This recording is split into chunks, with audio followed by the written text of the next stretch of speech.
Okay, good evening, folks.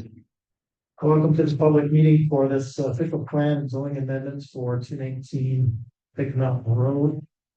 First off, I'd like to read our video disclaimer because we are recording this, as you just heard. This disclaimer is to inform all participants in this meeting conducted in person via Zoom will be recorded for record-keeping purposes. By participating in the meeting, you consent that the recording may contain 1, your video stream, including images of yourself. 2, your audio stream. This includes any opinions you contribute. Anyone attending a recorded meeting may have aspects of their personal data recorded if they actively participate or not. By staying in the meeting, you consent to being recorded. By consenting and attending the meeting virtually or in person, participants also agree to recordings being posted to YouTube or other distribution services. Also like to acknowledge our First Peoples and traditional territory. Armour Township is situated on the traditional land of the Anishinaabe. Armour Township recognizes the historical temporary contributions of the local First Nations and the Cook Island. This is not like our last public meeting on the subject. You are in council chambers, and we will conduct ourselves as we would in a council meeting. I've never used this gavel, and I hope I don't have to use it tonight. I do want to mention a few things before we get started on the meeting, and this is a scripted application. As we go through we have to read through the script as part of the planning process. But ahead of that, a few things I want to mention. Councillor Whitwell is unable to be with us tonight when he's not available tonight, so I'm sure she'll be watching the recording afterwards. I want to recognize the work that's been done by the applicant, Powerbank, the planners involved, our staff, people like the fire department, our CBO, etc. There's been a lot of work on this application over time. I know there's been a lot of public interest, and I also want to acknowledge the patience of the public as we work through this. Also want to mention clearly, we are not making a decision on this application tonight. Our job as council is to listen to everything that we can take in so that when we do make a decision, likely in the early new year 2026, we have all the information available to us. Having said that, I also want to commend our council on the fact that they have not gone out to the media or had their opinions expressed in the media. They have kept this close to their chest. They want all the information before they make a decision on this. And that's important from a process point of view, especially when it comes to future hearings. And if this ever goes to the OLT, for example, as an appeal. So I want to commend our council on that as well. So I will start reading through the script, and then we will get to presentations. There will be opportunities, as you'll hear from the script, for folks to come up and have a 3 to 5 minute time opportunity to talk about what they want to talk about, whether they're in support of or don't support the application. And we'll also hear from the applicant and the planners, as I mentioned. This is a public meeting that applies to Part Lot 3, Concession 6 in the Township of Armour, known municipally as 219 Pegs Mountain Road in the Township of Armour. It is a meeting to consider applications for plan amendment and a zoning bylaw amendment that have been submitted to the township under sections 22 and 34 of the Planning Act. The applications have been submitted by Powerbank Corporation. Purpose of the official plan amendment application is to amend the Township of Armour official plan to permit a battery energy storage system BESS as a permitted use in the rural community designation of the lands known as 219 Pegs Mountain Road. The purpose of the proposed zoning bylaw amendment is to amend bylaw 27-95 as amended by bylaw number 23-2010 to permit a battery energy storage system of BESS as a permitted use in the rural zone on the subject lands.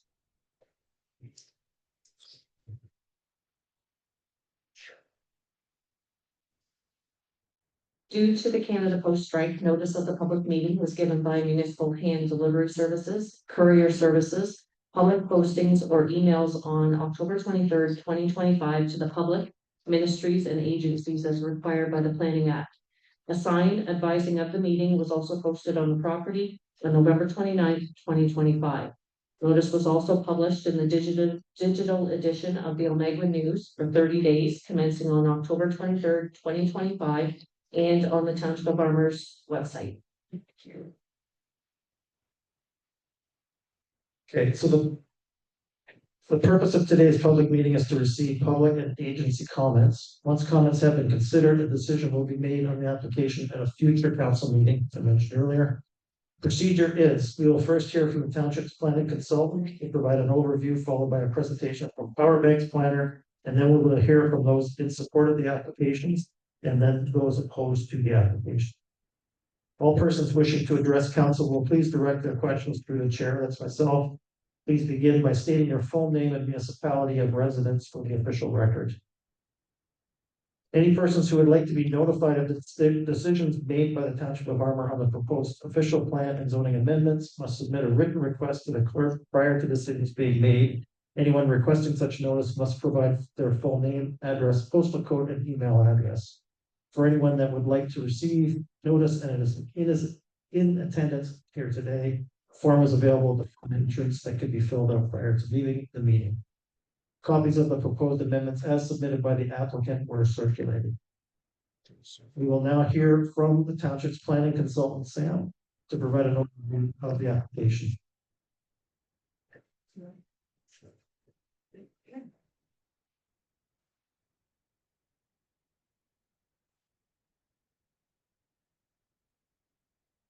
No on switch, you should just be good, and I can adjust you if you need. Sorry, yeah. That one. Go ahead. That's great. Can you hear me now? Can you hear me in the back? Just gonna No. review. Can you hear me now? No. Okay. Wait, yeah. Testing. Can you hear me now? It's a little bit better. I think it's getting louder. You might have to project, Sam. Okay, all right. Okay, well, thank you, Mayor Ward. Good evening, members of council, council staff, and everyone here today from Power Bank as well. My name is Sam Soya, senior planner with Tulloch, based out of Huntsville. And Tulloch has been retained by the township to assist with the processing and ultimately the planning analysis of these planning applications. So thank you for everyone attending today. I'd also like to thank all those that have submitted comments prior to today's meeting. And I'm going to provide an overview of the planning applications that have been submitted, as well as a description of the property and an overview of the planning framework that these applications are assessed against from a land use planning perspective. On page 286 of the agenda package, is like the PDF. So if anybody is looking this up on their phone, or has looked it up in the past or wants to do so in the future, you'll find an information report that I prepared, and that provides a bit more in-depth overview of what I'll present here today. So I just like to point out that the report that I've provided is an information report only and does not include a planning analysis at this point. Once all received comments, as Mayor Ward has mentioned, once all comments have been received from the public and from municipal and agencies as well, Tulloch will complete a planning analysis, which will be described in a second report, which will be provided to council at a future council meeting. That report will then include planning recommendations, including Tulloch's professional opinion to approve or not approve the applications. All right, so they can provide the subject property is located at 219 Pegs Mountain Road. So, and we can go to the. You have a slide advancer on you. There you go. So, yeah, just an overview map, and the property has about 68 frontage on Pegs Mountain Road, and has an area of roughly 32.4 hectares, so about 80 acres, and developed with a solar energy generation facility, which covers just under 1.5 hectares of the property, so about 3.5 acres. The area between the front lot line and the solar facility, primarily vegetated sparsely with grasses and shrubs. And the area beyond the facility is generally forested. So surrounding land uses are predominantly rural and rural residential, there are some lands to the north zoned for commercial and industrial uses. And there's an aggregate extraction operation, also further to the north. The subject property is approximately 1 kilometer southwest of Highway 5 and about 1.4 kilometers southwest of the southernmost boundary of the village of Brooks Falls. So 2 planning applications have been submitted. Actually, these are just this is a site plan that just shows like the applicant has submitted, showing the location where this facility is proposed to be located, and you can see the arrays of the existing solar facility just to the north of the area where this battery energy storage system is proposed. And I'll explain that in a minute. So there's 2 applications that have been submitted, an official plan amendment and a zoning bylaw amendment. The purpose of the applications is to permit the battery energy storage system use on this property. And the official plan amendment, the applicant has requested that this wording be added to the official plan to permit battery energy storage system, or referred to as BESS. And similarly for the zoning bylaw amendment, here's the definition that they would like to have added to the zoning bylaw, and along with a provision stating that the BESS be permitted on this property.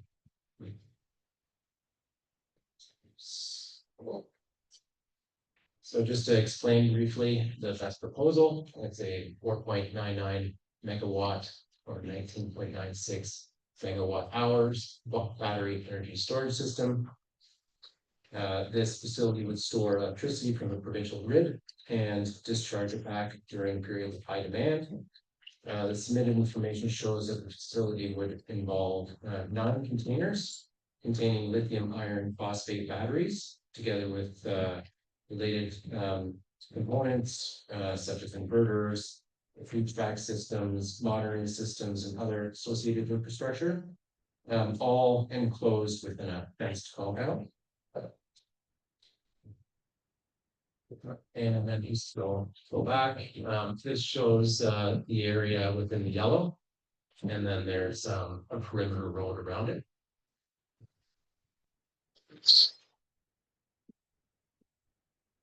All right. Everybody hear me? Has everyone been able to hear me at the back? That's better. Okay, perfect. Better. Well, can you hear me now? The folks on Zoom couldn't hear quite well, so I was just adjusting to try to pick them up on the mic, but I might have one more thing I can do. Would it be easier for me to use the other mic?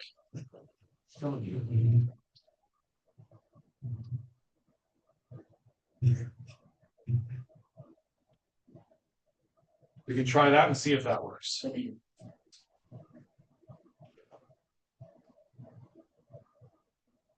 Okay, so on the sketches as well, it shows that the fenced area is located south of the solar facility and about 300 meters south of Peggs Mountain Road, with a footprint of approximately 12,600 square feet. So it's roughly a third of an acre. So I'll just briefly talk about the planning framework, and that the main applicable planning documents that the proposed applications are required to be assessed against. The first relevant document is the Ontario Planning Act. Both applications have been submitted under the Planning Act, which sets out the legislative framework for land use planning in Ontario. It establishes the processes for official plans, zoning bylaw amendments, and other matters such as land division, and also requires planning decisions to consider matters of provincial interest and conformity to the policies of applicable official plans. Provincial planning directions provided in the provincial planning statement, often referred to as the PPS. It contains policies that apply to provincial land use. Provincial land use planning interests, planning decisions are required to be consistent with the policies of the PPS. And in the PPS, a battery energy storage system falls under that definition of energy storage system, which is defined as a system or facility that captures energy produced at one time for use at a later time to reduce imbalances between energy demand and energy production, and includes battery storage. In general, the PPS is quite supportive of such facilities, and it states planning authorities should provide opportunities for the development of energy storage systems. The growth plan for Northern Ontario is another provincial policy document that applies to Armour Township. It establishes a policy framework for coordinated infrastructure investment and economic development. More specifically, it promotes infrastructure that supports community resilience, energy production, including renewable energy and services, and technological advancement, while at the same time balancing environmental and social considerations. The township's official plan contains the local policies that apply to the use of land in Armour Township. The official plan identifies the property as being in the rural community designation, which is an area intended to accommodate a limited range of residential, commercial, and also some light industrial uses compatible with the rural landscape. So since the official plan does not clearly specify that BESS facilities are permitted in the rural community designation, or does not specify that, the official plan amendment application has been required by the township and submitted by Power Bank.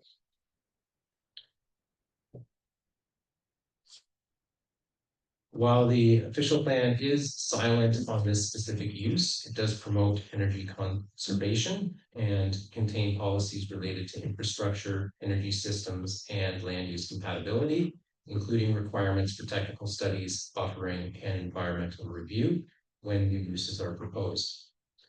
The next document is the zoning bylaw. So Armour's comprehensive zoning bylaw, which implements the official plan, and the subject property is in the rural zone, in the zoning bylaw.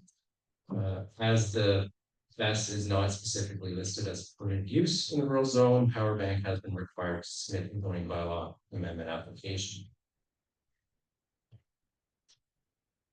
So there's been quite a bit of public feedback, and that's continue tonight. The submissions that have been received in advance of today's meeting are generally related to the broad themes here, and so being transparency, trust in public process, public health, safety and emergency response, environmental protection and stewardship, land use compatibility and community character, and economic, social, and policy implications. And there's also been several agency comments that have been provided. There's been submissions passed, or resolutions passed by the Village of Burkes Falls, Township of Ryerson, and Village of South River, each in opposition to the proposed BESS. And the Township of Conwy, Township of Asphodel, Norwood, Township of Chatsworth, and the municipality of Brook Alvinston each provided resolution supporting the opposing resolution of the Village of Burkes Falls. And the Burkes Falls District Fire Department and the Fire Chief of the Town of Kearney have provided correspondence raising concerns regarding emergency response in the event of an emergency fire-related situation. And the Ministry of Transportation has confirmed that the subject lands are not within their permit control area. The Ministry of Environment, Conservation and Parks has confirmed that the proposed BES has a noise EASR, so it's an environmental activity in the sector registration, which means that the ministry does not consider this proposed facility a major source of noise. A letter was also received from the Independent Electricity System Operator, which is, as the name implies, Ontario's provincial electricity system operator. So the IESO is it's a public nonprofit corporation that is responsible for managing the province's electricity grid and planning for future electricity needs. And their letter explains that there is a provincial need for additional energy storage capacity and confirms that the BES was selected through their one of their procurement programs. And it also notes that the project would contribute to Ontario's electricity system reliability, and that it's committed to continued engagement with the township. The purpose of today's meeting is to collect further public input, which will then be considered as part of the planning analysis prior to bringing planning recommendations to council. And there's been Oh, hold on. Try again. So I just listed here the supporting studies that have been submitted with the application. There's a lot to go through there, and they are all posted on the township's website. Each of them has undergone fairly extensive review, peer review processes. Some of them are still being concluded, but for the most part, most of them have been concluded. There's also in my report, I provided a summary of each of the supporting documents, and that's so that is part of the agenda package that's available on the website as well, for anybody that's looking just for a brief overview, and then the actual documents are on the website. So Sorry, that's me again. So just next steps, once public and agency comments have been received at today's public meeting and considered by we will prepare a second report for council with planning recommendations. And it's anticipated that the applications may be further considered by council in early of next year. And that concludes my presentation. Thank you. And definitely I am available for Thursday tonight from council. Thank you.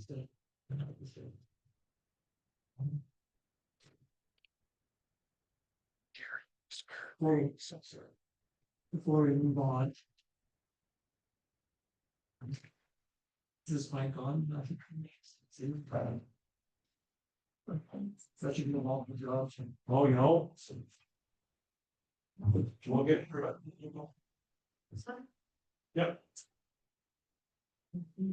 Oh, sorry. Go ahead, Ron. Justice.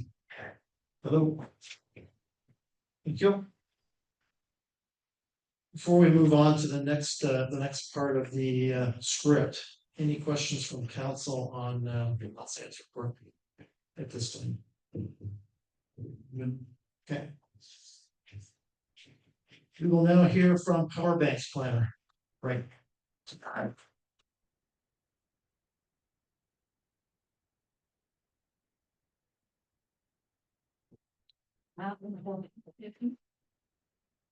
Good evening. Just give me 1 moment. I'll get your. Am I coming through okay for folks at the back? So I have a brief presentation while Dave is pulling that out there. I'll introduce myself. My name is Connor Wright. I'm a registered professional planner with Zelenka Priamo. So I'm here on behalf of Power Bank for these applications. And while Dave is still working on that, I'd like to echo the mayor's comments about thanking township staff for their work on this application so far. It's not easy, it's a lot of work, and a lot goes into it, so, we're appreciative of that. And thanks to everybody else for being here tonight, including both council and the folks from the public. Okay, it's just coming up now.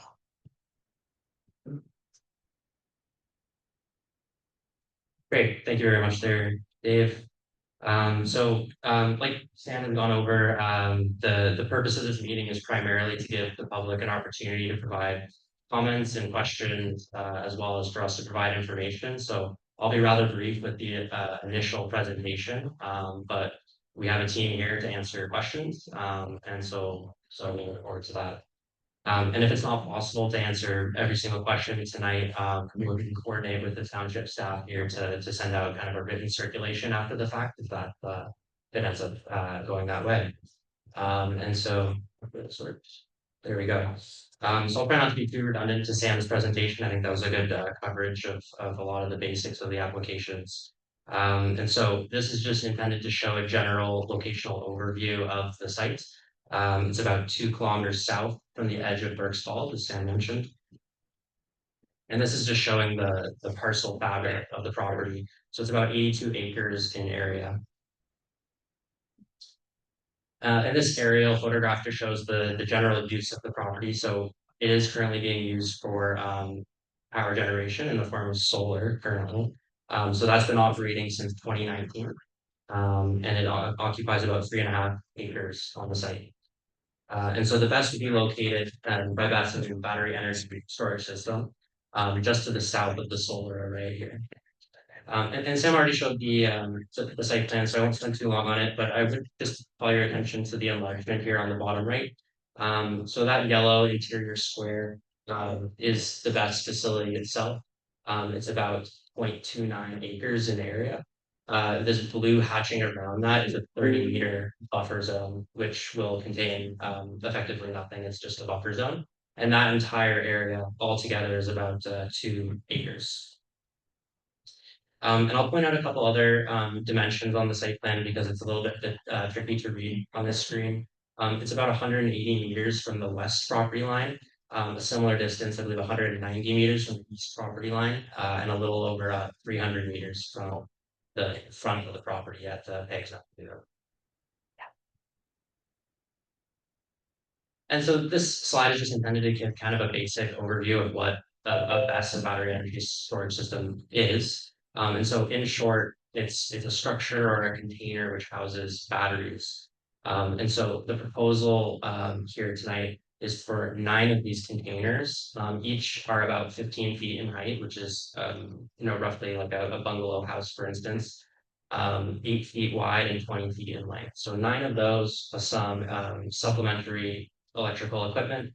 All would be mounted on concrete pads. Like I said, it's about 0.29 acres in total area there. And then the specs as to the actual power output, roughly 5 megawatts power, 20 megawatt hour capacity. So it's effectively utility infrastructure, as opposed to something like an occupiable building or something like that. And so the core purpose of what a BESS does is it stores electricity, so it can be used at a different time than it's being generated. So the reason why that's useful, it has a few uses, but for one, it helps with the grid's reliability and stability. So as you can imagine, if there's a power interruption or outage at the power plant, or for some reason our generation is reduced for any number of reasons, the BESS can come online and start discharging and bridge that gap and keep that continuity of power so there's no outages. And secondly, demand management. So effectively, there's kind of I don't know if you call it a fundamental problem, but energy generation, at least in Ontario, is fairly constant throughout the 24-hour cycle. Whereas the use varies a lot. So people use energy a lot during the day and not so much at night. So one of the core functions of the BESS is that it can charge when there's kind of extra energy in the system, that is when there's low demand, and discharge when lots of people need energy during the day.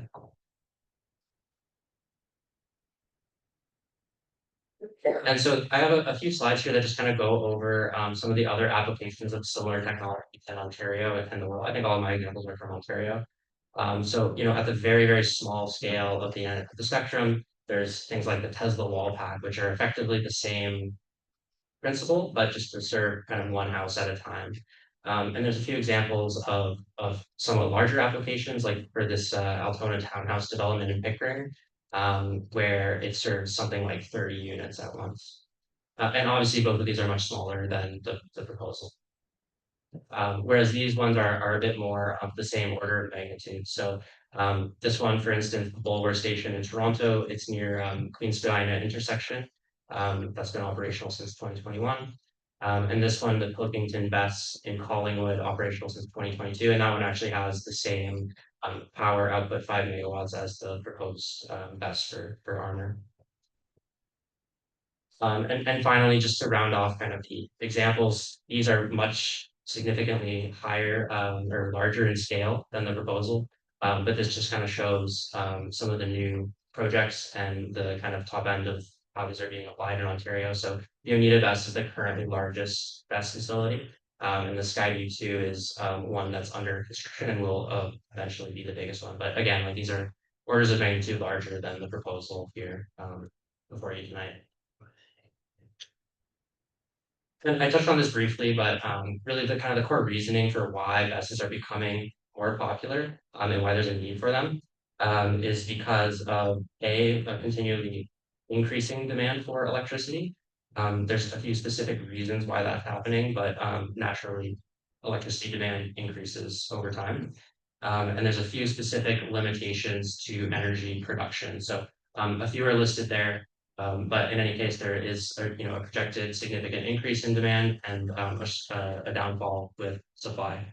And so this has kind of led, as Sam touched on briefly, the Independent Electricity System Operator, which is effectively an arm's length agency from the provincial government to procure a number of BESS systems. So the 5 megawatt BESS for Armour is one of these systems, but there are a number of others across Ontario.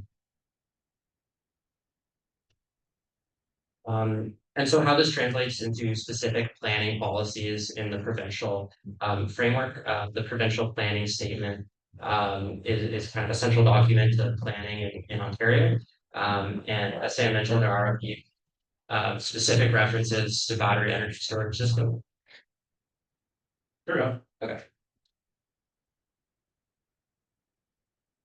Where a definition has been added, and so Section 3A1, I know it may be a little bit challenging to read, effectively says planning authorities should provide opportunities for the development of energy supply, including, amongst many other things, energy storage systems, but also generation facilities, transmission, distribution, all of the pieces that kind of make the electrical grid work effectively.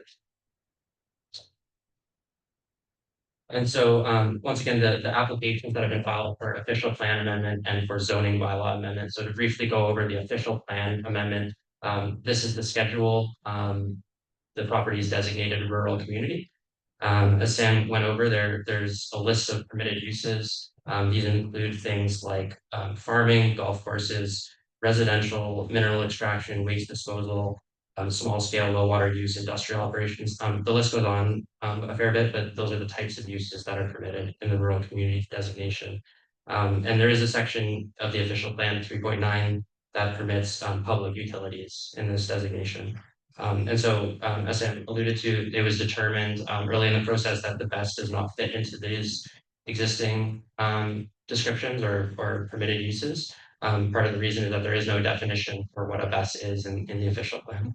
And so the proposal is to add says a permitted use for this property in particular, 219 Bankstown Road.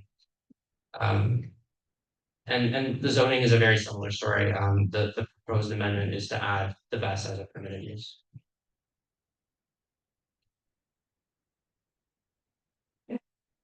And so just to touch on briefly of what the kind of the process has been so far, the applications were submitted back in January of this year. At that time, this list of materials was submitted. And as Sam mentioned, there's been a kind of ongoing peer review process where the township has expert peer reviewers who have looked at all of these materials. most of which have been finalized on that basis, and there are a few where there's still some continued collaboration going on with township staff and their expert peer reviewers. So we're hopeful that those remaining studies will be quite shortly. Important point to emphasize, as Sam touched on, is that all of these materials are available on the Armour Township website. So I'd encourage you to access it and review the materials if you had any kind of concerns or questions about what they specifically entail. So yeah, I'll just conclude there by saying again that the purpose of these applications for official plan and zoning bylaw amendment are to permit the use on that property at 219 Pegs Mountain Road. This meeting is for information only and to hear your comments and concerns. There's no decision expected of council tonight. I should make a correction to this slide. It says here future public meeting, and I just want to clarify that Sam mentioned there will be a future council meeting for a decision. I don't know if the format will be exactly the same as this, but there's certainly it's a publicly accessible council meeting. And then one other point I wanted to highlight here is that there will be a future site plan application. So by no means is the official plan and zoning amendment applications the final step in the approvals process. There is a site plan process that we'll have to go through with the township prior to the final kind of approval. So that's it. That's my contact information there. Once again, it's Connor Wright from Soldier Piano. I want to say thank you once again for all the hard work from township staff on this one and for all those in attendance this evening. So we have a team here that will be happy to answer questions as they arise when the meeting format allows for that. And so yeah, that's all for me. Thank you. Thanks, Connor. Now, before you leave, any questions from council on Connor? Jerry? Yes, I have a couple. You spoke about power outage. I was under the understanding this was for brownouts. Because I don't know what the potential of the lines are that this is going to take over from. So if you got a total power outage, is 5 megawatts going to be enough to provide power to all the citizens in the area? Yeah, thank you for the question. Through you, Mr. Chair. So for the actual kind of specifics of the mechanics of electrical outputs and so forth, I'll defer to some of our other experts. But yeah, certainly like there's a lot of scenarios that can happen. Partial, I think what I was trying to refer to in the presentation is if there's a dip in energy production. Yeah, but you did say power out. Okay, yeah. And that's a little bit misleading. Because it's not power out, it's a power dip. You still have power on the main line. I just wanted to clarify. That is a fair clarification. Yeah, thank you. Yeah. Dorothy, any questions? Roger, good. Okay. Thanks, Don. Thank you.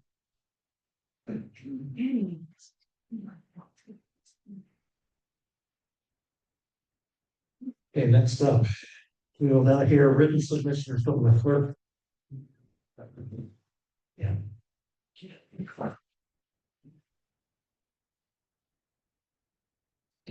There were 1,508 submissions opposing the best applications and 2 submissions supporting the applications.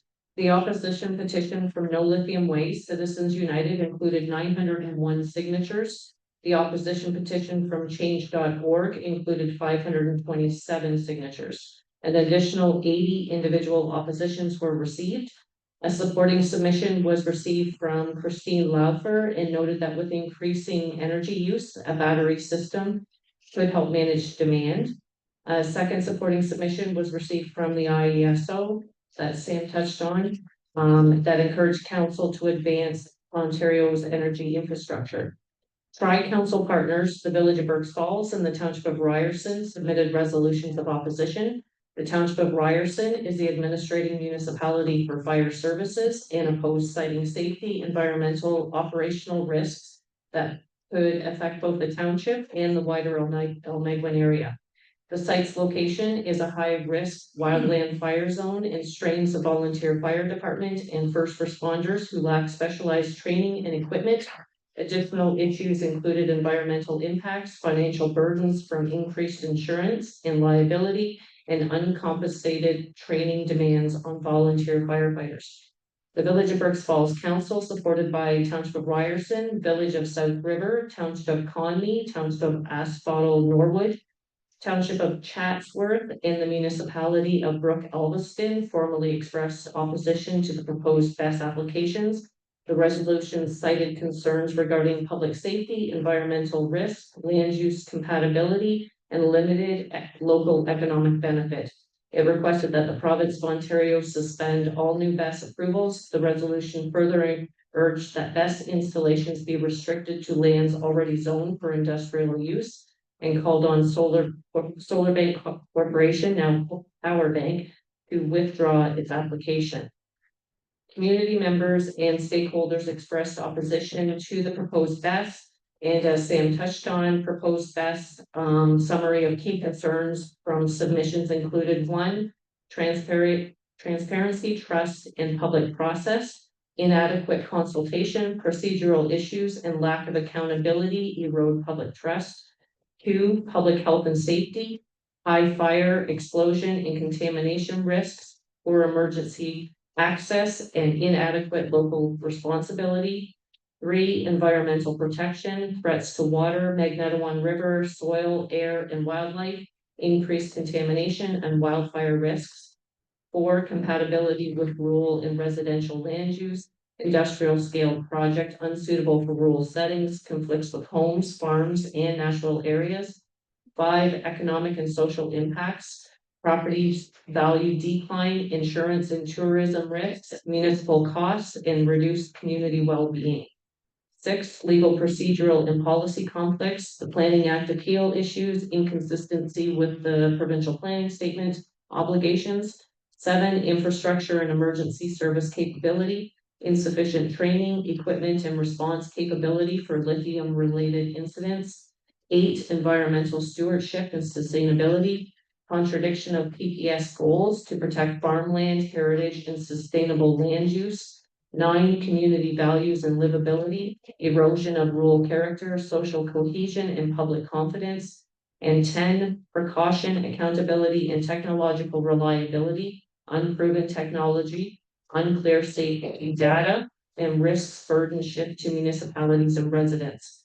The Ontario Energy Board advised in writing that the applicant is not registered and does not possess an electricity storage license. Sam has covered the MTO comments and the MOEs. The Burkes Falls Fire Chief submitted a report citing safety, environmental, training, and financial concerns regarding the proposed BES. Key points include the unknown long-term health risks to firefighters and exposure to lithium fires and related contaminants, particularly in the MNRF high wildland fire risk area where the township is responsible for fire response. The potential environmental contamination from electrolyte runoff during the fire and a lack of stormwater management system. The inadequacies of current training provided by the applicant, which may not align with the safety data sheets, and the likelihood of increased insurance costs for the Township of Armour and automatic aid partners. The chief recommended precautionary measures, review of emergency facility location, renegotiation of the MNRF agreement to address financial risk, and formal notification to the automatic aid partners regarding insurance increases. The fire chief for the town of Kearney and automatic aid fire department opposed the BES applications, and of the submissions expressing opposition to the proposed BES, 4 were from volunteer firefighters citing safety and emergency response concerns. No Lithium Way, Citizens United submitted a detailed 4-page resolution opposing the BES, mentioning significant fire, contamination, environmental, insurance, and community safety risks. Thank you.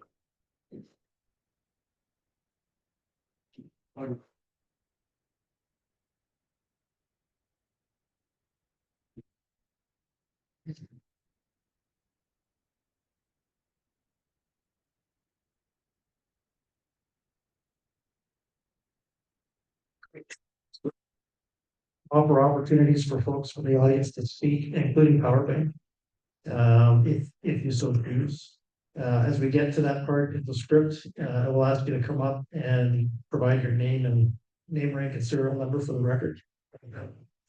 Each speaker will have up to 3 minutes to address the committee. If you are speaking on behalf of an organization or association, you may have up to 5 minutes. Please begin by stating your name and any affiliation for the record.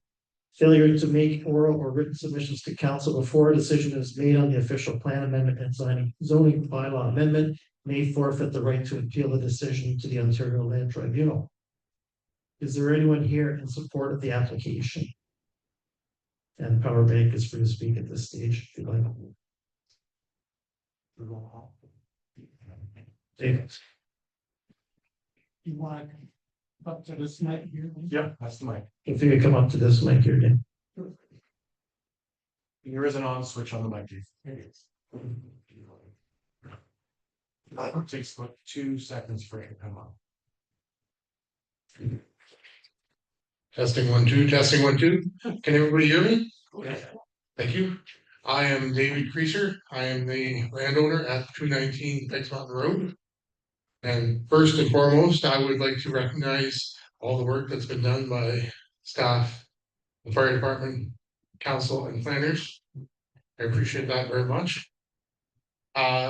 It's been quite a ride for me. When I first signed on to this, I understood it as an accessory to the solar the solar array that was on the property. I acquired the property with the solar array.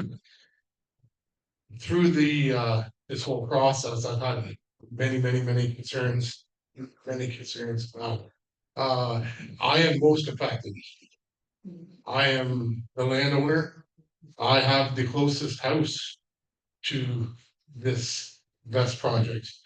I understand that Power Bank has gone through all the requirements, and through that process, I've come to support and had my concerns and certainly responded to. So it's been quite a ride. I know these people have put up with me, and these people have put up with me, and you have put up with me, and I do appreciate that everybody has been courteous and polite to me as well.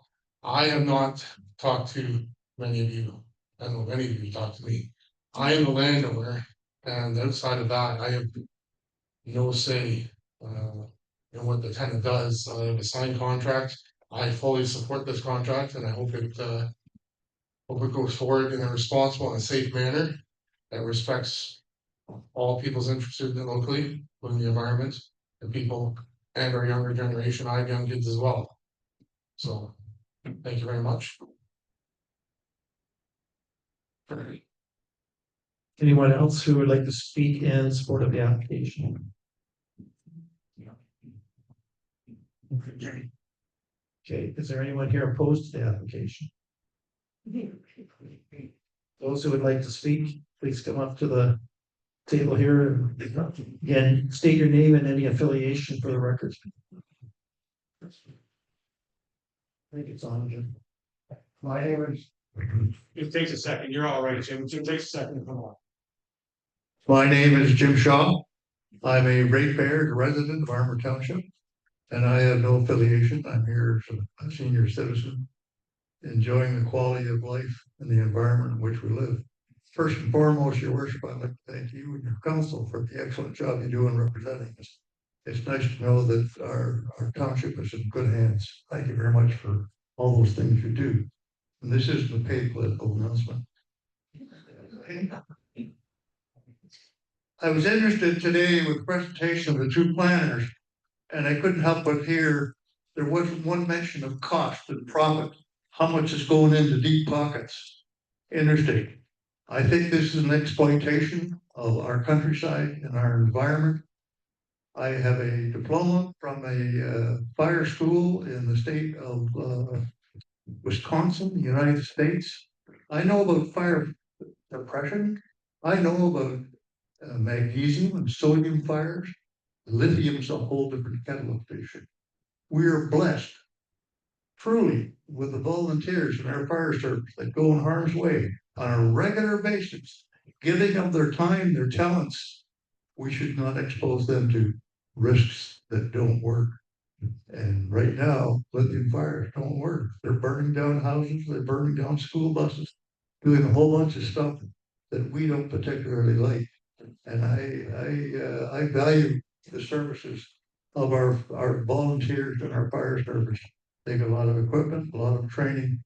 We shouldn't burden them with that higher risk. Thank you for your attention. I'm concerned that you may have some pecuniary, what's the word, pecuniary interest in one of your staff. Somebody might be involved. If you don't know about it, you should maybe inquire about it. I'm not prepared to name names at this stage. Thank you for your time.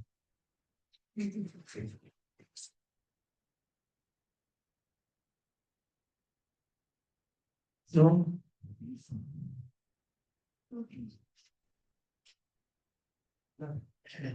I just gotta switch it on, Norm. Switch it on. There's an on switch. Thank you very much. Still on? Got it.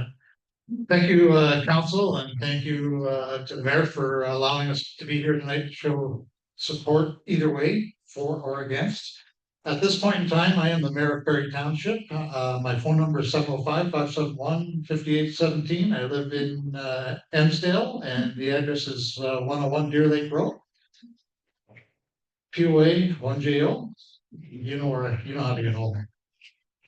So at this point in time, Perry Township has remained fairly quiet about what's going on and what's happening.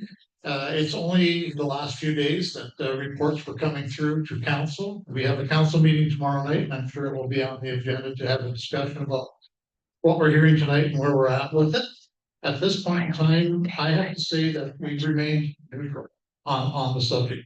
But doesn't mean we don't have an opinion. And my first and foremost concern about what we have here happening is simply safety for the communities and safety for our firemen. Over the years, and it's no surprise that all municipalities put more money into fire protection, like this man just said. Every time we go out with our fire trucks, we never know what we're going to go out to today. And it's one of those things where I think when I became mayor 11 years ago, we supported the fire department to a tune of $90,000 a year.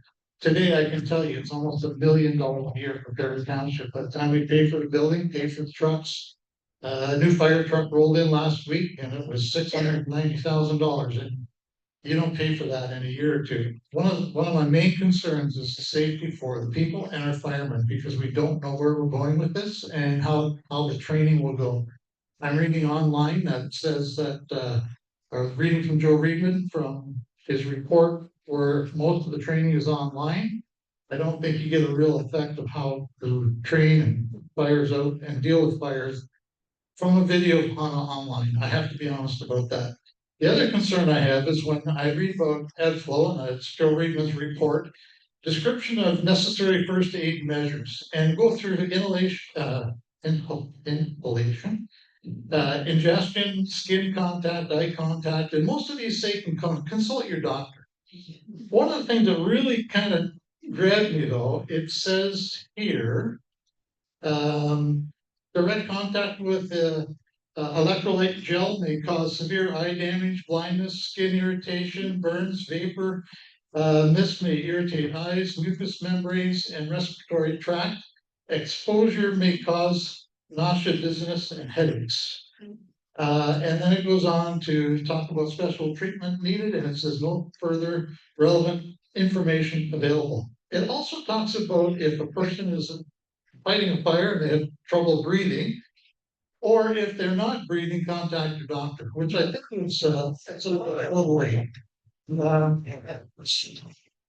For best move forward with a project like this, I think they need to address how we're going to deal with the cost to all municipalities around us. We have 5 fire stations, 7 municipalities working together today.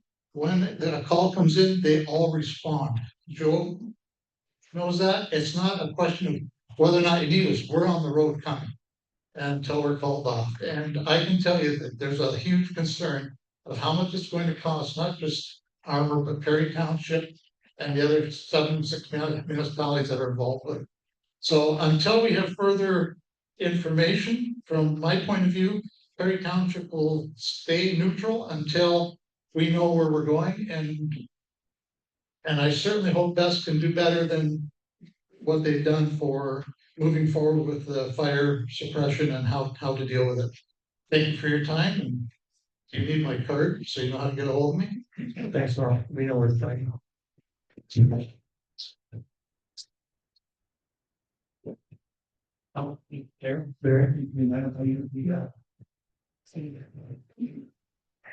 Like to see the people in Dockington.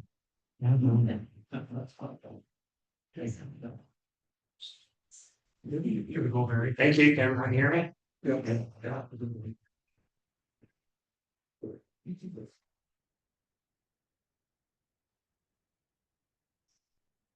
Your worship, members of council, professionals, my name is Barry Burton. I'm a full-time resident of Ryerson Township. I retired here 3 years ago after spending several years in municipal politics, so the position this council is in is not new to me. I'm quite aware of the difficulty it is. I'm here today as director of No Lithium Way Citizens United Inc., representing over 900 concerned area citizens, 620 plus from surrounding municipalities of Berks Falls and Ryerson, and including 345 members strictly from Armour alone. I want to talk about the risks. Power Bank wants you to believe the risks are minor, but when the fire chief completed his report back in May 6, 2025, and was scheduled on the agenda for May 27th, 2025, meeting, it was pulled from the agenda just hours before the meeting. Clearly, somebody did not want the public to know what was in that report, outlining the potential risks attributed to best installations. As there was, sorry, got ahead of myself. So I want to talk about some of the risks. In February 2025, the Council of East Tilbury, England, believed that best projects had minor risks, until a fire occurred as a result of a fault in one battery cell leading to ignition. Firefighters worked for over 24 hours to contain the fire and prevent it from spreading. In April 2024, the Council of Nemours, Germany, believed that a best project had minor risks until a fire occurred with an explosion in a flash flame entering 2 firefighters and followed by several small explosions. The fire was finally put out 10 hours later. As a result of this fire, a thick smoke, local highways were closed, residents were asked to keep doors and windows closed and from 11:30 at night till 5:30 a.m. the next morning. Estimated damage, 500,000 euros.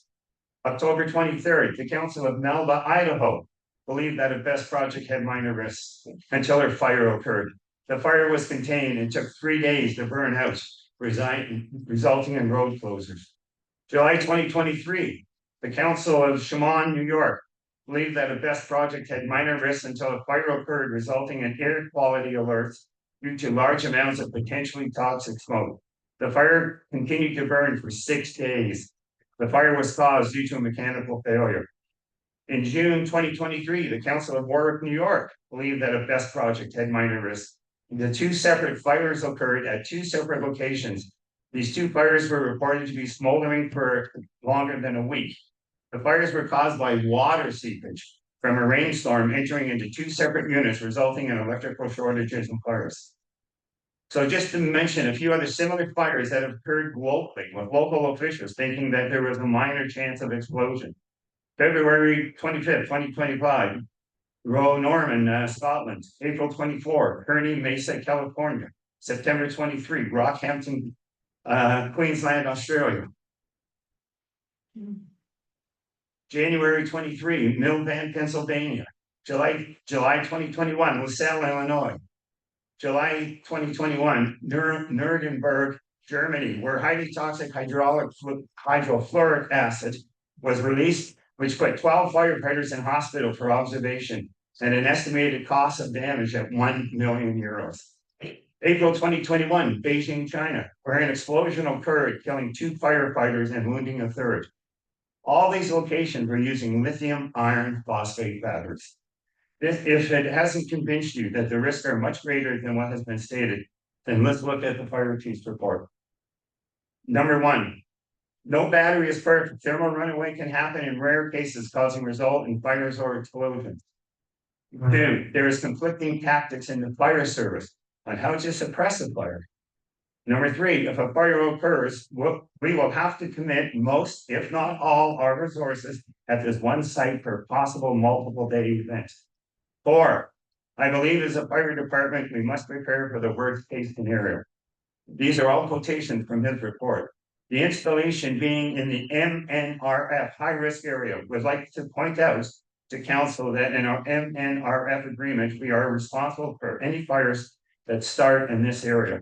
Number six, I've asked for a water catchment system or storm system to be installed. This has been met with data suggesting it is not required.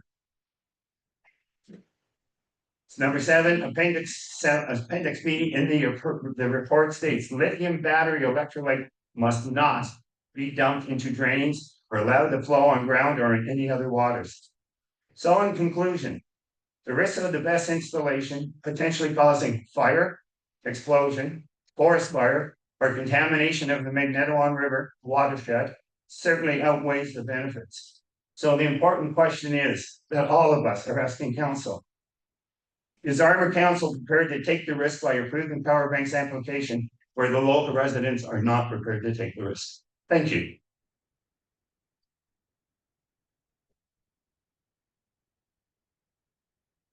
Thanks, Chris.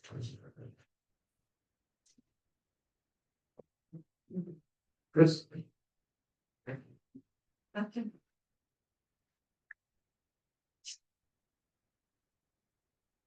Good evening, everyone. I'm Chris Hope, Mayor of Berks Falls. I want to thank the mayor and council for giving us this opportunity to speak about the proposed BEST project. From the beginning, the position of the council of the village of Berks Falls has been clear, unequivocal, and unanimous. We stand in opposition to the site selected for this industrial installation. Our opposition with the proposed BEST location centers on its too close proximity to the village, the Magnetawan River, and the many property owners near to it, both in the village and in Armour and in Ryerson townships. Should the site suffer a fire, toxic venting, or other incident, the proximity almost guarantees severe disruption and possible extreme harm to local health and environment. These are not idle fears, but the cold reality of living near poorly sited industrial installations. The village of Berks Falls put forward a resolution calling on the provincial government to locate all BEST facilities on land already zoned industrial. It will make the process a lot simpler, a lot faster. It makes zero sense to convert rural natural land to an industrial purpose for just 25 years. Instead, land zoned industrial has already qualified for hosting such industrial applications as the BEST facility. For some places like a mill site or a graphite mine, it's like a rose garden. If you're near a river, not so much. I am pleased to report that 4 other municipalities in Ontario supported our resolution because they understand how divisive and costly these arguments on where to locate BEST installations are, and that the people need to have their say. Placing BEST installations in industrial zoning that's already suited for them is a sane and logical solution that works for all municipalities and avoids the unpleasant legal costs and confrontations that follow these site decisions, just as we're seeing tonight. BEST facilities do not create enough local tax revenue to justify the cost of upgrading emergency services. We've heard that. Which means, if approved, local ratepayers will have to foot the bill, not just Armour, but Ryerson and Armour and all the other members of the South Almagra Fire Department. And they don't create local jobs or significant levels of tax revenue. So why are we taking on almost all the support costs and all the health and environmental risks? There's no payoff for us, only risk. In conclusion, we've been told that there's no big risk and that if anything happens, we have a plan. Which reminds me of an old Russian saying, to hear the gods laugh, simply whisper your plan. Too much can go wrong with this site, and we implore our council to carefully consider the great harm their decision may condemn the rest of us to. As a council and as municipal politicians, we must be guided by one principle: find out where the people stand and then stand with them. The people clearly stand against this site, and therefore, so do we. Thank you.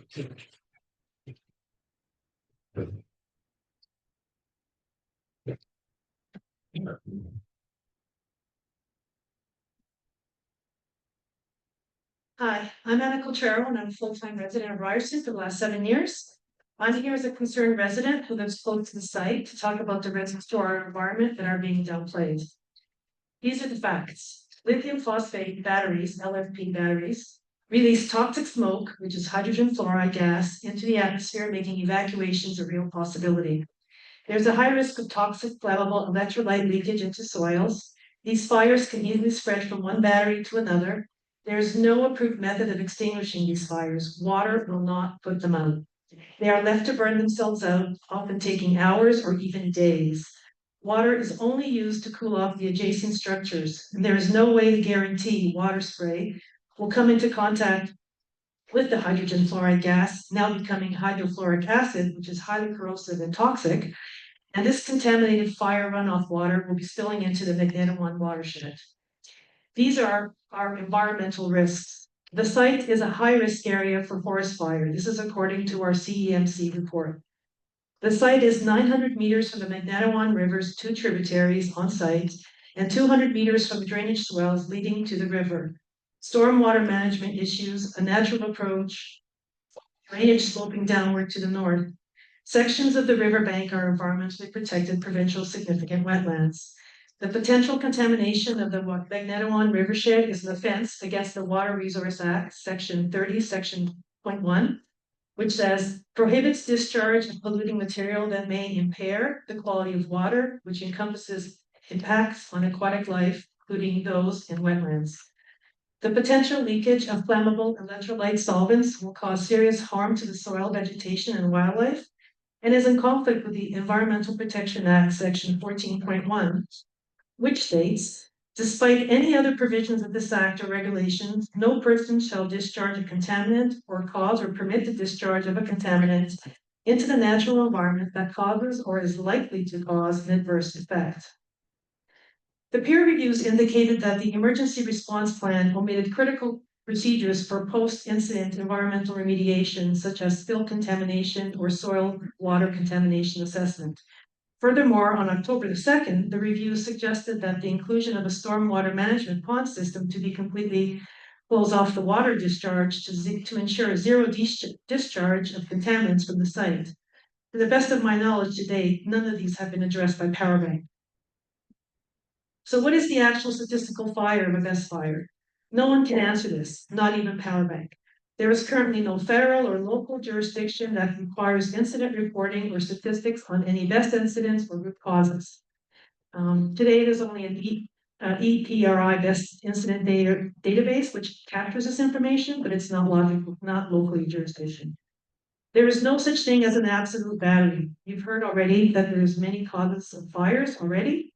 And even Powerbank's LFP battery supplier, EVLO website says, however, while we consider our lithium iron phosphate battery chemistry to be safer than others, no battery is perfect, and thermal runaway can, in rare cases, result in fires and explosions. This makes safety precautions paramount when designing battery energy storage systems. And considering this would be Powerbank's second best installation, there is no proven safety track record we can refer to here either. We ask the Township of Armour to listen to its residents, its neighboring communities, and oppose this best installation to protect our pristine land and to keep it safe for future generations. Thank you.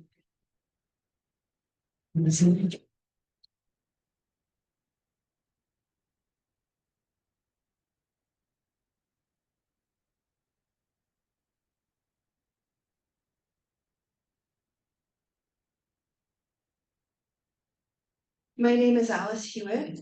I live in the municipality of Toronto, and I grew up in Armour Township, living on Peggs Mountain Road. I'm accompanied by my sister, who has her own statement to make.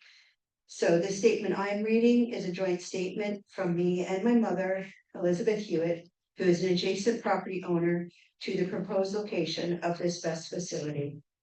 In Armour Township survey that was made available to the public in August 2025, entitled Armour Township Future Planning Survey, Mayor Ward stated in part, Armour Township is nestled in the heart of the Omeguin Highlands, a region known for its beautiful landscapes, lakes, rivers, four-season activities, and of course, its people. Council and staff of Armour Township are fully committed to protecting the beauty and the region of this region and preparing for the future. From reading this statement from the mayor, it sounds like the Township of Armour is committed to and cares about this area. And if that is the case, then how can this best project be approved when it poses such a dangerous risk to our beautiful landscapes, lakes, rivers, four-season activities, and of course, the risk it poses to our people? We are asking the Armour Council to consider these questions before making your final decision on the best project. Is it fair to the residents of this community to see their property values diminish if this facility is built? Are you prepared for potential lawsuits because of reduced property values? Is it fair to the residents of this community to see their property insurance rates increase or become impossible to get property insurance if this facility is built? Is it fair to expect the property owners of this community to pay through increased taxes for the increased cost of insurance that the local fire departments of Berks Falls, Armour, and Ryerson and others will incur if this facility is built? Who will be responsible for our losses if this facility destroys our properties? This proposed location, being a heavily forested area surrounded by people's homes, is the absolute worst place for such a dangerous facility. Are you willing to risk contamination of our water sources, our soil, and to the air we breathe? An explosion at this facility will kill the wildlife, not to mention the effects on humans. Is this what you are willing to risk? We are urging you to protect this community instead of caving to the prospect of a financial reward from Power Bay. Do not use this community as a testing ground for new technology. Also, in the agenda package for tonight's meeting, we see a letter from ISO to Mayor Ward. It's page 35-36 of the agenda packet, stating in the second last paragraph of this letter that ISO has received, and I quote, municipal support from the local municipality, and that this facility will be operational prior to 2027. We have been told all along that this application is still under review. Can you explain why ISO would put this in writing when supposedly no decision has been made yet? And I also have a reference from a report from TULOC under the heading Timeline and Consultation History. November 8, 2022, Township Council provided a municipal support resolution to the proponent supporting the development, construction, and operation of a long-term reliability project described as, and then it goes on to describe the best project. So we're also wondering how can that have been decided in 2022 if this application remains under review today. And our last comment, this is my joint statement with my mother. If my dad were alive today to see how his beloved community is being treated and targeted now, he would be furious and not to mention extremely saddened by all of this. If any council members would like a copy of this statement, I'm happy to email it to the readers tonight. Thank you.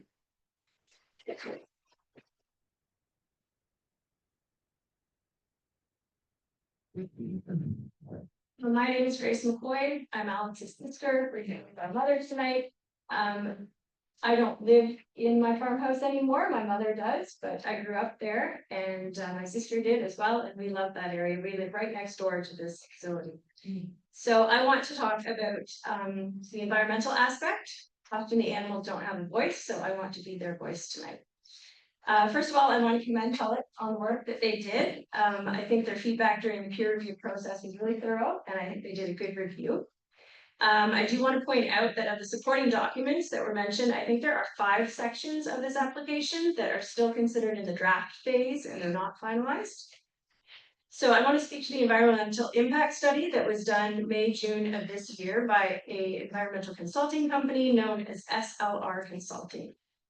So I found two errors right away on page 1. The report refers to the location as being in the town of Perry Sound. It's the town of Brooks Falls, so I questioned if SLR really knew where they were. The area in question is known as Ecoregion 5E, where we are right now, the Georgian Bay ecoregion containing the Great Lakes watershed. Page 13 of their study did a search for significant wildlife habitat in ecoregion 60. So again, I questioned, do they really know where they were? The provincial planning statement has been mentioned several times here tonight in 2024. I want to quote section 4.1, number 7. No development is to occur on significant wetlands or the habitat of endangered species. Armour Township's own official plan in section 2.4 also states that there are environmental constraint areas which include the habitat of endangered species, and site alteration, I quote, shall not be permitted in these areas.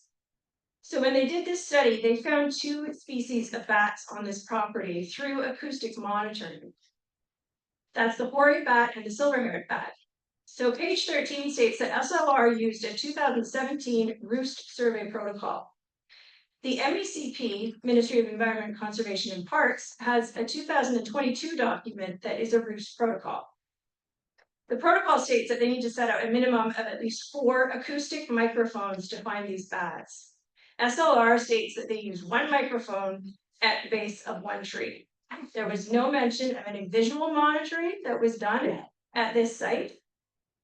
I questioned their protocol. The tree they used was 1 snag tree, which happens to be right in the middle of where they want to put this thing. So it's a maple, sugar maple tree, which is probably broken off and taken years and years to rot from the inside. So this type of habitat is not created overnight. It takes years to create trees like this. And this tree lies right in the middle of the site. So during the acoustic monitoring, there were many files recorded of these bats. Based on SLR recordings, they are 92% confident that hoary bats exist, and they are 98% confident that silver-haired bats exist. So hoary bats, and I'm quoting the Committee of the Status of Endangered Wildlife in Canada. This is a COSWIC document published in 2023. Hoary bats do not roost in cavity trees. They roost in a very tall tree with lots of leafy canopy. They're big bats and they need a lot of space to take off and land. So setting a microphone at the base of 1 snag tree is not indicative of those bats. Silver-haired bats use both coniferous and deciduous trees. But again, 1 microphone at the base of 1 tree is not a good survey technique. And I want to mention these bats are also migratory species, so they do not stay in Canada for the winter.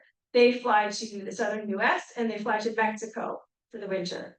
And as you know, any animals that migrate, they generally come back to the very same spot where they were born. And in this case, I bet you these bats will come back to that very same tree. So my question is, how can SLR be confident that there will be no environmental impact when your techniques are questionable? And they didn't even achieve an accurate account of the species that are living there. So for that reason alone, I'm encouraging council to come up to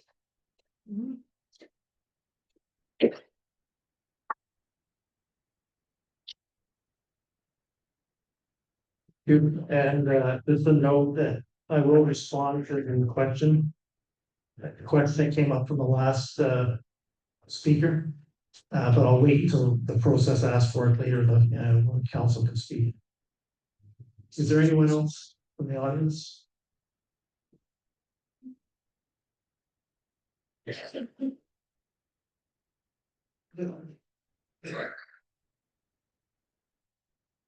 Good evening. It's great to see so many people here tonight. Mayor Ward, thank you for hosting this, and councillors. My name is Fred Harris. My wife Laurie and I live in Armour Township. We're full-time residents and property owners, and of course taxpayers. We do not support the BESS application. I have a number of questions. These are to council. Mayor Ward, can you confirm that council is using the required processes in section 5.5.1, including subsection G of the official plan to process this proposed change? That's one question. And then given all the talk that we've heard and we've seen about finances, we've yet to see any dollars. So my question for the council is, what's my increase going to be on an annual basis for all of these costs? And what is my unknown liability in the event of one of these events with the best system? And the other point that I would like to understand is, what's the cost to date in 2025 that the council has spent on all of this stuff? And who's paying for that? Am I paying for that? Are you paying for that? And the last thing is, what weight is council using when they're looking at all this input, all of the signatures from the ratepayers and the partners when they make the final direction? And with that, thank you very much.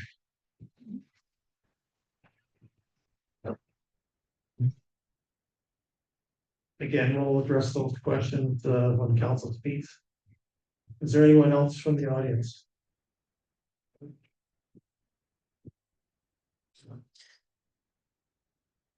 My name's Ashley Awan and I'm a resident of Perry Township.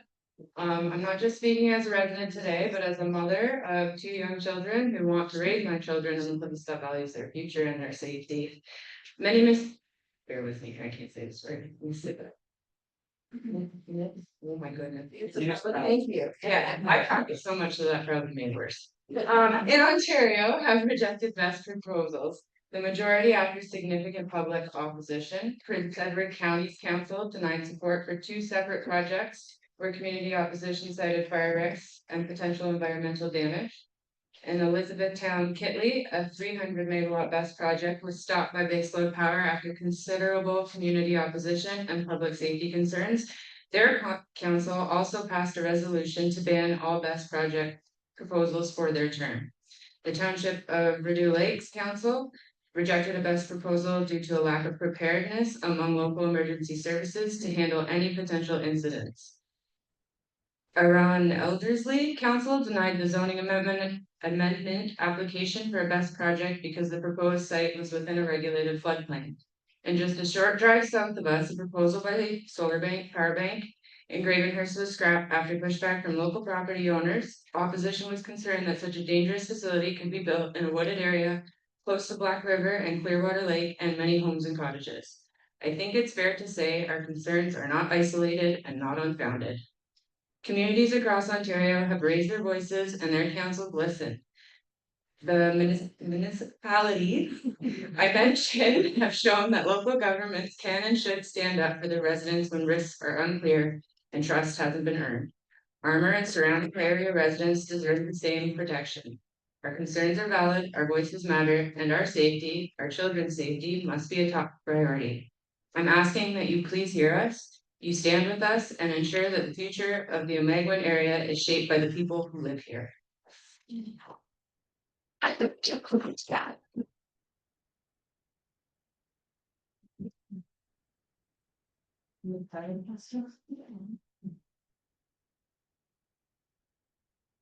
did write this down because I don't want to go on a tangent. Okay, good evening, council members. Oh, sorry. Good evening, council members, neighbors, and friends. My name is Maria Rizzi, and I have been a proud member of this community for well over 30 years. I've watched Armour Township grow, change, and come together. I've always believed that our council acted in the best interest of the people it represents. But tonight, I have to say, I'm deeply disappointed.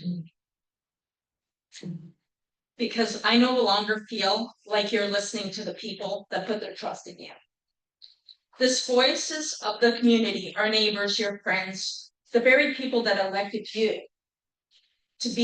are being ignored. If you are truly listening to what the residents of Armour Township are saying about the proposed BESS site, you would have taken the time to understand our fears, our concerns, the risks we've been raising for months.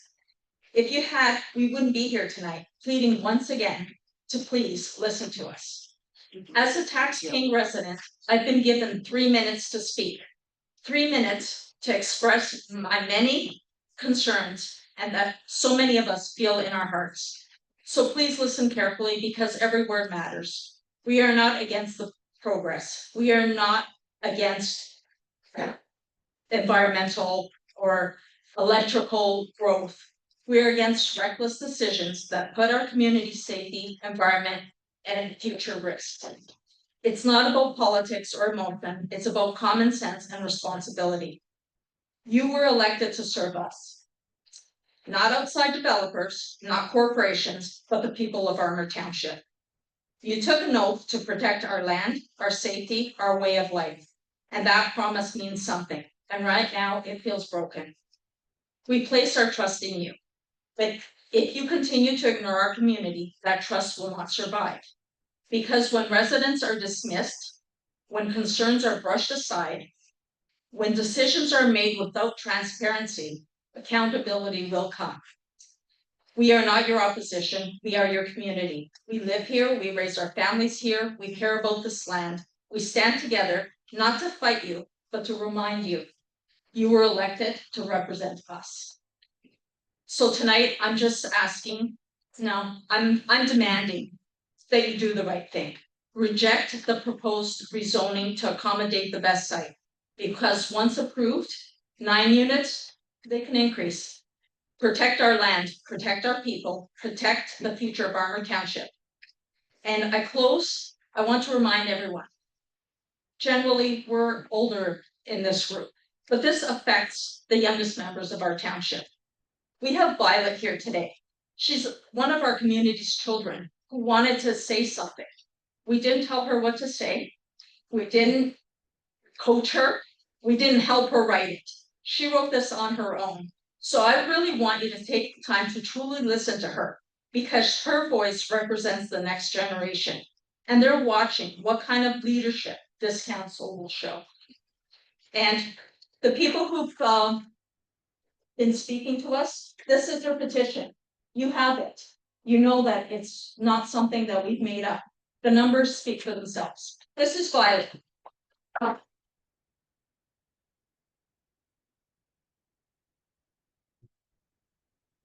Hi, my name is Violet and I am 10 years old and I have lived in Berks Falls my whole life. I have heard about the system and I don't think we should do it. If it catches on fire, it could burn our town down.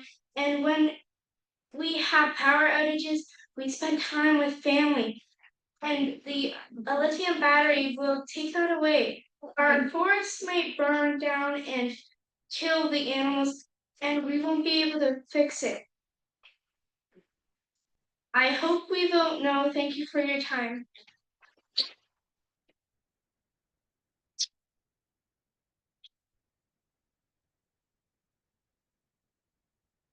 Anyone else from the audience? Mr. Mayor, we do have one online that I will bring on to speak, if that's all right with you.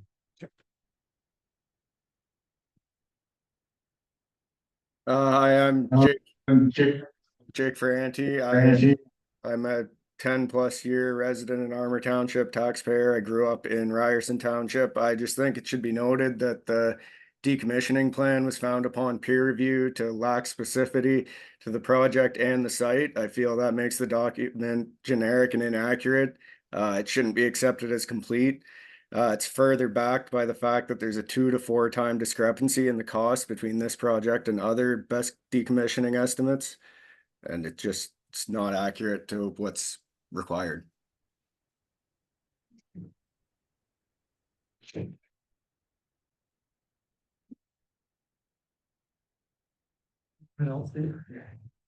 From online, that was the only comment.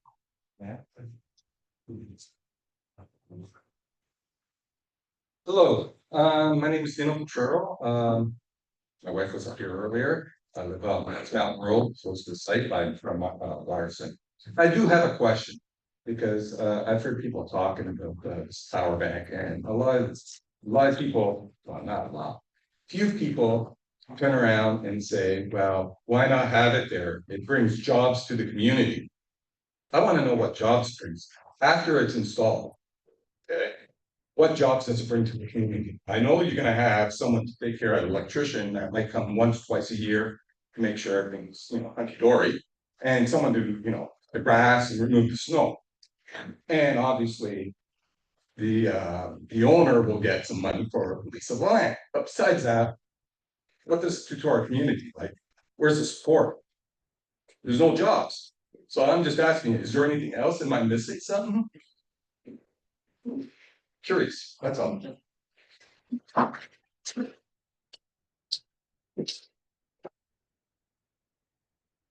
Okay, last call. All right.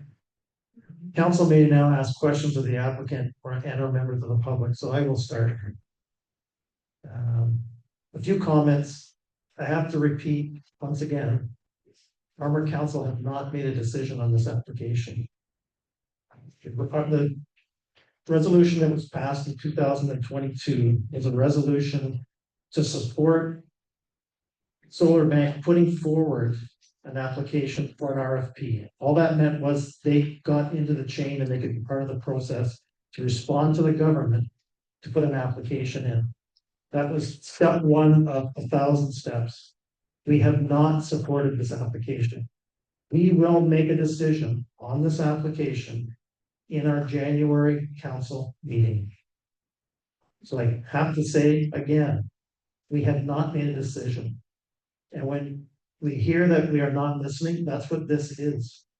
We are here to hear what the public has to say, because our decision has to be based on weighing all of the evidence we have in front of us. An applicant is allowed to bring an application forward.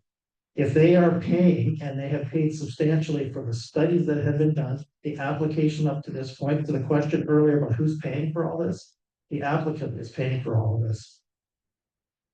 So there's a process that has to be followed, and that will answer the other question about our planning process. We follow our planning process to that T. And it's been frustrating people all along, but this is how the process works. We have to hear the application, we have to review the application, we have to make sure it's complete. Then we, in this case, have to go back out with peer reviews. We have had no less than 3 planners involved in this, countless organizations involved in the peer reviews, and we have definitely heard what the public has to say. So please don't take away that we are not listening, because that's what this is. This is listening, and this is democracy. An applicant is allowed to bring an application forward, the public's allowed to make an opinion. So I hope that answers the questions that were raised around process, around costs. At the end of the day, we will have to weigh all of the elements, including the risks associated with this. Are there enough benefits? How many jobs does this create? What's the impact to us long term? What's going to happen when this has to be decommissioned? All of these questions are weighing on council, and we will consider all of them. Questions from council? Hang on, Rod.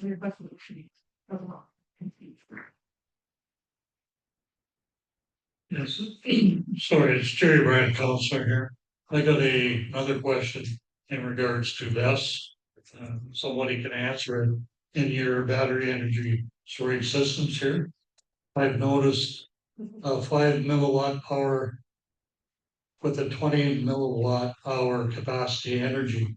And yet a little bit later on in the documentation at Picklington Best, they have a 5 milliwatt, only it's a 10 milliwatt hour in Collingwood. I just wondered what the differences of this one here is compared to Collingwood. In the mic or? I can bring it over.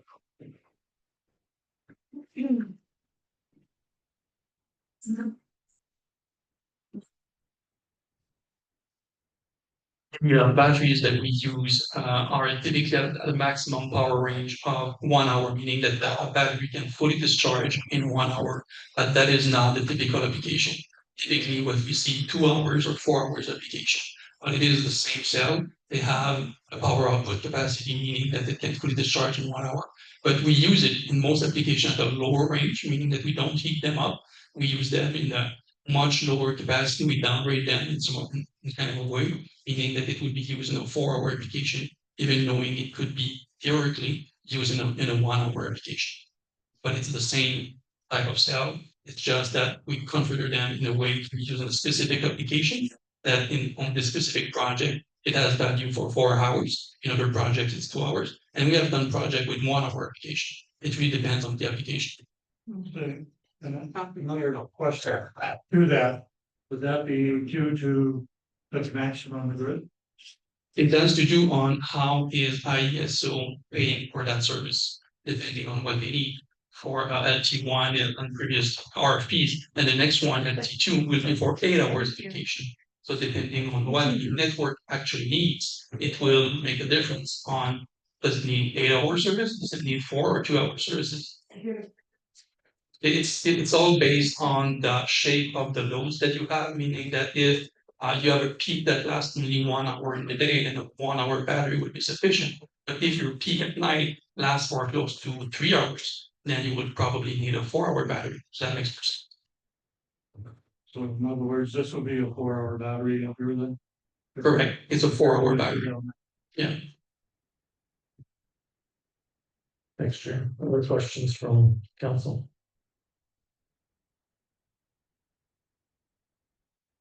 Okay, any follow-up questions? I'm sure they need it.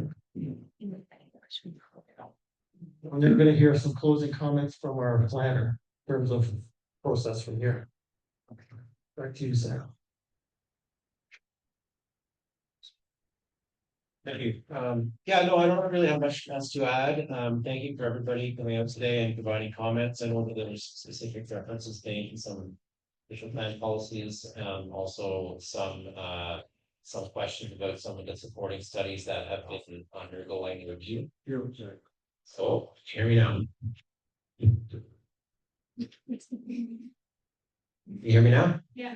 Okay, so let me just start again and just thank everybody for your comments. We're definitely taking everything in consideration. Charlene's been very busy taking notes and everything is also recorded, I believe. And we there was some specific references made to specific official plan policies, and then there was also some reference or some questions about some of the supporting studies specifically that are undergoing review. That's something that will definitely be looked into as well. There's a lot of documents with a lot of the stuff on the website that have been there with your review processes that are going on. So there's a lot of follow-up information there, and it is a little bit tricky just to go through it all, but it is all in chronological order on the website, and we'll be looking at those comments for sure. And other than that, again, as has been made clear, there's no decision to be made today, and that will be done at a future council meeting once this has all been considered thoroughly. Thank you. Thanks, Sam. Okay. The public meeting regarding consideration of the proposed amendment to zoning bylaw number 27-95 as amended in the official plan amendment in the Township of Armour District of Parry Sound is now adjourned. Once public and agency comments have been reviewed and considered, recommendation from the municipal planner will be received by council. The recommendation and bylaws will be brought forward to a meeting of council for a decision. Council will carefully consider all the information and submissions presented before making its final decision. Appreciate everyone coming out tonight. Drive safe. Have a good evening. Thanks for that. Good.